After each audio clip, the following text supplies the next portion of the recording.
Hello and welcome to Terraria. My name's Todd, also known as Mech, and this is of course Terraria. Definitely not Warframe. It's Terraria. Get it right. Okay. Um, this time on Terraria, we kind of planned on finishing up the house and maybe doing a little bit of exploring. I think what I'm actually going to focus on doing this time around is doing some exploring underneath in the caverns. Just so I can try and get some better gear. The faster we get better gear, the quicker it is to progress. And then, cutting down trees isn't such a laborious task, trying to cut them down one by one. So I think that's what I'm going to focus on this time around in this episode. And, there's nothing wrong with that. I also was taking a look at some of the stuff that you can get in Calamity to make sure that I know what I'm kind of doing as I'm progressing forward, and noticed that the melee weapons in Calamity are really cool. So, depending on what we require, I may decide to do a little bit more focus into the melee side of things over just pure magic. I think that'll be kind of how I decide to go down it. Just depending on what we need, because I am again soloing this. There's nobody who's going to come in with me, so I have to tackle all the bosses myself. And one of the major problems of doing bosses by yourself in Terraria is that you don't have the ability to respawn before the boss disappears. So I only get one life to fight every single boss. That is a pretty big pain if you've ever fought some of the bosses in Terraria for the first time, and especially since we're doing this on expert mode. It's not going to be the easiest cakewalk all the way down. So we're going to try our best, though. Finding some good gems right off the bat, which is a nice change of pace. That will allow us to craft some magic spells, which will be good. Let's see. Oh, heart crystal. That is a fantastic way to start the episode. We will chuck that on right away, and gotta pick up my headstone. We got the painter, huh? Oh, ow. Ouchie. Nearly died from that. That was massively unfortunate. But we're not dead yet. So just gotta pick ourselves back up and see what we can do. We did get the bomb there. Let's see. I did want to try and check out what was over here. Nothing amazing? Nothing amazing. So there's lots of gold around, which is not necessarily a bad thing, but getting our hands on it without killing ourselves is going to be the big thing. We'll pick all that up. I'm pretty sure gold is like one of the best things we can get before we start actually getting into the demonite stuff. So we'll try and get our hands on enough gold to make a good set. No promises, though.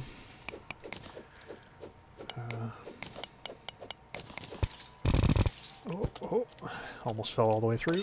Gotta kill off this crawler before it kills me. And I did also see some more thorium down there, which I did want to get my hands on if I'm able to.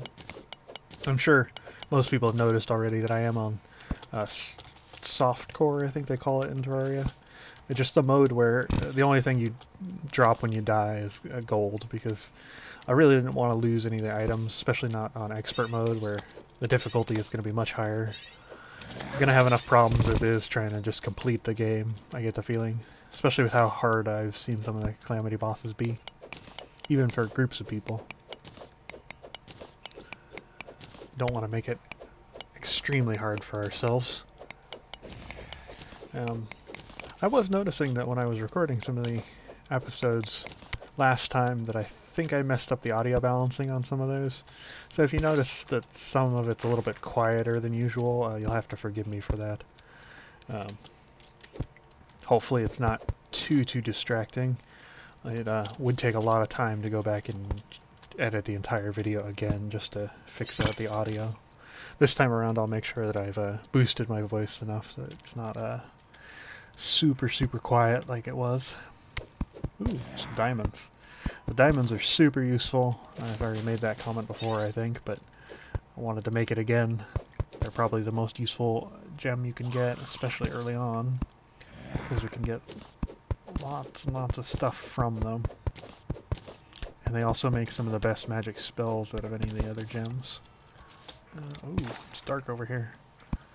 Okay, so we definitely don't want to fall in the water because the water's almost certain death. Water in cold biomes drains your breath bar much faster. So we're going to try and avoid those like the plague if we're able. Would be really nice to have a set of ice skates, which prevent you from falling through ice. But I do not have one of those. Let's see, there we go. Perfect. Okay, well, I'm wanting to go away from where I've already been before, so I'm not like just treading over the same areas. It's always best to explore new areas in Terraria because you never know what you're really going to find. Sadly, it means we have to do a little bit of digging to get a little bit farther. And my pickaxe is so slow. One day we'll have a better one. You know, I was thinking about what I wanted to talk about in this next few episodes, and I think I really wanted to make a note and a mention of the fact that a lot of modern video games kind of forgot what gamers really liked about some of these older style, like crafting video games. There's a huge, you know, rush of people trying to make battle royale games, and people playing like things like Fortnite and PlayerUnknown's Battlegrounds, and there's nothing wrong with those games, not in my opinion anyway. They're fine. But I think game developers as a whole, though, have been having this huge disconnect with people who play, you know, actually play video games, because we've been getting a lot of game developers who focus on, you know, loot boxes and things like that, like the whole fiasco with Destiny and EA and all that stuff. There was this huge scandal with them charging a lot of money for the Star Wars Battlefront loot boxes. And I think there's this huge disconnect between the idea that, you know, it's okay to make a game and, you know, make DLC and things like that, and you know, hope that people buy stuff in your game just so you can make a little bit more profit, so you can keep your company running and, you know, make a quick dime overall. But it should be remembered that the reason that a lot of these companies have such faithful followings isn't because they started out like that. You don't really create a good business by pushing that down people's throats, and especially not for things that like random chance like loot boxes, which is, I think, the main complaint a lot of people had in that situation, was that even if you bought something like that, it was just a chance that you would get what you wanted, and that's not okay. When gamers, you know, spend time and money on something, I'm pretty sure most of them would hope that they would get something actually decent. And, you know, some good showings of good monetization systems would be games like, I guess you could say Warframe's a really good showing of that. Fortnite and PlayerUnknown's Battlegrounds, I'm not sure if they have good systems. I haven't really seen a whole lot about them. So I wouldn't really be able to say on those two, but effectively, you know, I think that a good monetization system is one where you kind of focus towards non-randomness. You really want it to be very linear. You want what the players know what they're getting when they purchase what they're purchasing. And I think that's the big thing, especially for situations where, you know, you're spending a good amount of money on something. You really do want to know exactly what you're getting your hands on, and you want to know that it's actually worth your money. But there will always be companies that try and get around that and try and, you know, mess with people and try and make a profit on ignorance. I don't approve of it. I think it's really scummy, and there are a lot of companies that don't do that and, you know, produce content that's very decent, very good. Like, oh, there's a good one. Bethesda. Bethesda does a really good job of how they monetize their stuff. They have DLC for sale, but you know exactly what you're getting in that DLC. There's very clear outline that you are getting something, that you're getting like quests and content and things like that. And I'm just going to steal all this stuff in this nice little house I found. I definitely wanted the loom. The loom will allow us to create silk, which is quite nice. And oh, we got a spiked blizzard in a bottle. That'll give us another jump. Let's see. What do I want to replace? Do I want that right now? Yeah, I think that's probably better than even the papyrus scarab. Let's take off the papyrus scarab for a bit. The papyrus scarab will definitely keep, but just take it off for a moment. Because I don't even think we can really get a whole lot of benefit out of it, but we did get another jump from getting that. Anyway, back as to what I was saying, the monetization scheme of certain developers, I think just really messed with people, and it's not great to have a system that's random. Not to say that there's anything wrong with trying to make money, but just that leave the randomness to other things. Things that you don't have to spend money on. Oh, we got a set of ice skates. That's fantastic. I'd actually really like to equip those with my healthy boots, but I don't think I can.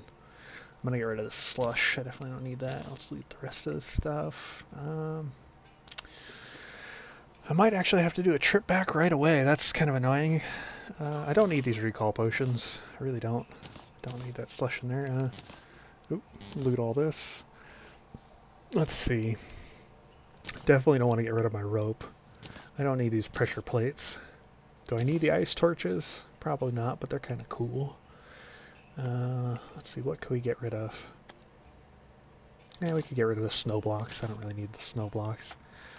Alright, we'll make a trip back, and then we'll head back down. But the main thing that I was just trying to get at with the little talk about game developers today and what's kind of going on is just that you really just a word out there to anybody who thinks they want to develop a game and they're trying to figure out how to monetize it. Just be honest with people. Don't try and use roundabout tricks to get at people, because not only will they not respect you, but you'll really ruin your reputation before you even get started.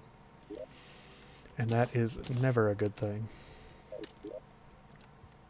Let's see. So we need to get a suspicious looking eye, so we can challenge the Eye of Cthulhu if we wanted to. We might do that next time, but I don't think I'm going to really have a great chance of fighting him. I just don't have what I'd really need to be able to take him on. For these... Yeah, I'm going to take my little accessories that I do plan on using more of and throw them in this chest up here, my special chest. I did get enough mana crystal, or falling stars to get some more mana crystals, which is good. We'll throw this suspicious looking eye in there as well. We'll throw down our loom. Our loom will allow us to make silk, which will be greatly helpful. I think there's a couple good things we can make with silk right off the bat, but I'll have to take a look at what we've got. I thought I had a lot more cobweb in this, but oh, I do. I do indeed. Okay. So we're just going to make a ton of silk right off the bat. But actually, let's check to see what we can make with it before we go too crazy. So we can make things like tuxedos, can make robes, can make the obsidian set. The obsidian set's an okay set. I don't know if we're going to be able to craft it right now. No, because we need a different pick to be able to mine obsidian. But we can make Hermes boots. Now Hermes boots are what we were really looking for. That's why the loom is super nice, because of one of the mods that allows us to turn just basic silk into Hermes boots, which means we won't be searching for them everywhere now. Let's see. Is there any good armor that we could actually make right away? There's the silk set, but it's just not as good as what we've currently got. A lot of other things, but I don't think any of them are good enough for what we've got. I'm not sure. Let's see which recipe is what. I do have the mod that tells me what mod each of the items comes from, but I don't know what the recipe comes from, so I'm not sure where this recipe of just 10 silk for the Hermes boots comes from, but I plan on using it. I do want a set of Hermes boots really quite badly. That will help us move so much quicker around the world. We'll take off the royal gel. We don't really need that. Not yet, anyway. I don't even really remember. Is it useful for something? Yeah, world shaper stuff. Yeah, won't be using that for some time. But it was nice to be immune to slimes for a little bit. Did also get some better healing potions. Let's take a look. Alright, so for a crafting interface, if we wanted to make crafting, we gotta get, let's see, we gotta get the storage heart first, which I could make pretty much right away. But I also do have to create some storage chests, which I don't think I have enough resources to do at the moment. Alright, well, I'm just going to throw the rest of the stuff in a chest and go back down searching for more stuff. In between parts I'll take a look and see if there's anything good I can craft, but I don't really think there is. At least not yet. Oh, did I throw my rope? Yeah, I want to keep the rope. I don't need the chandelier, don't need those statues. I will put my guide Picasso painting up here with the guide, just so he can look at himself and see how much of a doofus he is. Let us deposit all. We will pull back out my stuff that I plan on using. Oh, not the grand flare gun. I do want to throw cobweb back in a chest for the moment. Okay, so we are good. Okay, so we're actually kind of kitted out now. We've got 2 jumps, which is pretty good. We will be able to maybe get 3 jumps later on if we can get a sandstorm in a bottle. I don't know if I'm going to have enough red balloons. I don't remember. I think there's a recipe I can to create red balloons, which is super nice because red balloons you can only get from Sky Islands, and they tend to be quite rare. Which is really unfortunate because the recipe for what I want to create requires 3 of them. But now we can actually zoom by all this stuff and actually move around rather quickly, so we can even progress across the top of the world much quicker, which will be greatly beneficial to us. Good old boots. Pretty much always want to set on, just so you can move around quicker. Oh, the slime is just messing me up. He even froze me there for a second. Okay.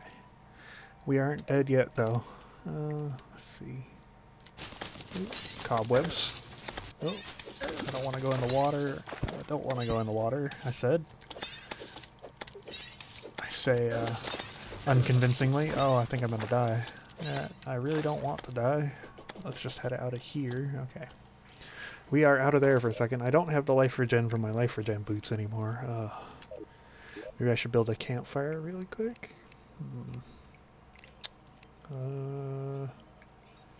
Don't have enough wood, I think, to be able to build a campfire. Oh well. Our health will regenerate, I think, at some point. Man, those boots, those life regen boots were actually very useful, weren't they? Maybe I shouldn't have taken those off for the extra jump. Maybe I should have kept them on. Oh well. We've learned this time around. We'll have to rely on our potions. There we go. I did get some better potions the last time we were down here, but don't think I really want to use those right away unless we're tackling a boss or something to that effect. Yeah, I think next time we'll try and tackle the Cthulhu, though. Or actually, maybe we should make another flare and try out the Grand Thunderbird one more time, because we do have some better armor now. We've got some good spells. We might be able to take them on. Any upgrade is a pretty big one at this point. I'm still hoping for that demolitionist to show up eventually. We do have some dynamite and some bombs. Yeah, should show up in a house,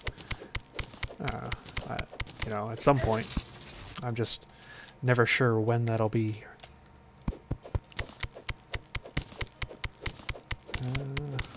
Don't want to die to that bat right away when I fall down through here. Let's do a little quick change. Oh boy, ow. Ouchie. That slime really hit me hard. Gotta keep him away. I gotta keep him out of here. Get out of here, slime. Get out. I don't want nothing to do with you. We're handling him. There we go. That is a doorknob. There's that spider biome we had seen previously. I am kind of coming back to where I was already. Didn't find anything good in that spider biome, and can't get anything good just yet, I don't think. So we'll just keep heading down. Hopefully not dying to some spiders. Oh, nope. Not that lucky. Well, it seems I've met my end by the fangs of a spider here. We did get some resources, though. Let's see. Oh, we did finally get the demolitionist. Awesome. Okay, so next time we'll either try and tackle the Eater of Worlds by buying some bombs and going to the corruption, or we will maybe try the Grand Thunderbird again. And we're just going to keep tackling bosses until we're able to really handle them. Oh, we got the mutant. He's a useful NPC. He sells boss summoning items for an exorbitant price, but every boss you defeat will add another item, so once we've defeated one boss, we can always refarm them again by just buying the items, which is pretty good. And the painter. Of course, this allows us to paint.